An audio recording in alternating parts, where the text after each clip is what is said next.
Pagbasa sa 10 kabanata ng Aklat ni Juan, ang talinhaga tungkol sa pastol, talata 1 hanggang 42. Pakatandaan ninyo, ang pumapasok sa kulungan ng mga tupa nang hindi sa pinto nagdaraan kundi umaakyat sa di dapat pagdaanan ay magnanakaw at tulisan. Ang tunay na pastol ay sa pintuan nagdaraan.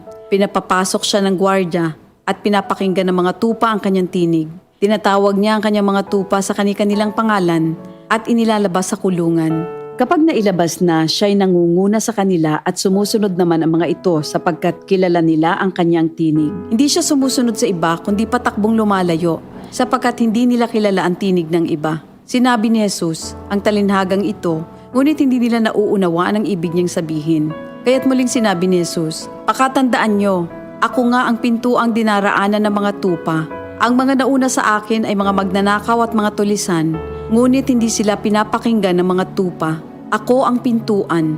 Ang sinumang pumapasok sa pamamagitan ko ay maliligtas. Papasok siya't lalabas at makakatagpo ng pastulan. Dumarating ang magnanakaw para lamang magnakaw, pumatay at manira. Naparito ako upang ang mga tupa ay magkaroon ng buhay, ng isang buhay na masagana at ganap. Ako ang mabuting pastol. Iniaalay ng mabuting pastol ang kanyang buhay para sa mga tupa. Ang bayaran ay tumatakas kapag may dumarating na asong gubat.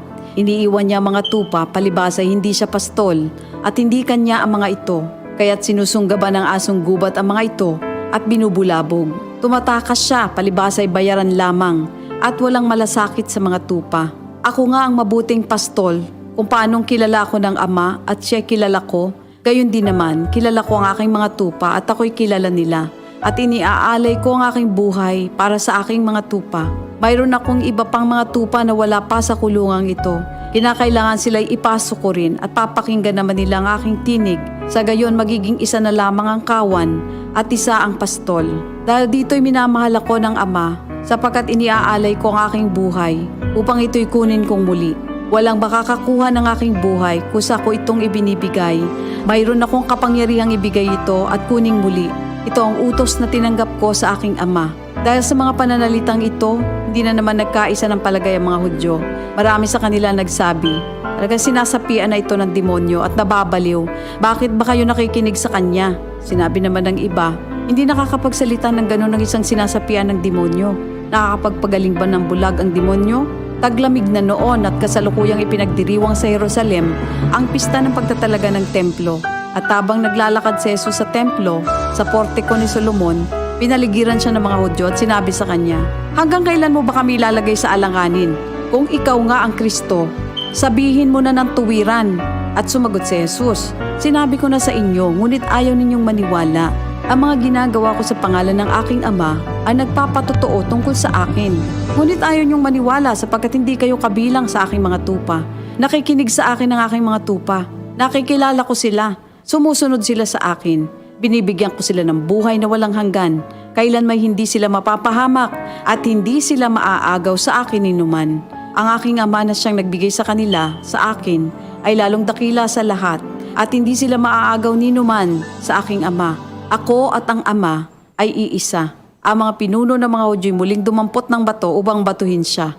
Kaya't sinabi sa kanila ni Jesus, marami akong mabubuting gawang ipinakita sa inyo mula sa Ama. Alin ba sa mga ito ang dahilan at ako'y inyong gustong batuhin? Sumagot ang mga pinuno ng mga Hudyo, hindi dahil sa mabubuting gawa kaya ka namin babatuhin, kundi dahil sa paglapastangan mo sa Diyos, sapagkat nagpapanggap kang Diyos, bagamat tao ka lamang. Tumugon si Jesus, di ba nasusulat sa inyong kautusan? Sinabi ko, mga Diyos kayo. Mga Diyos ang tawag ng kautusan sa mga pinagkatiwalaan ng salita ng Diyos, at hindi maaaring ipawalang bisa ang sinasabi ng kasulatan.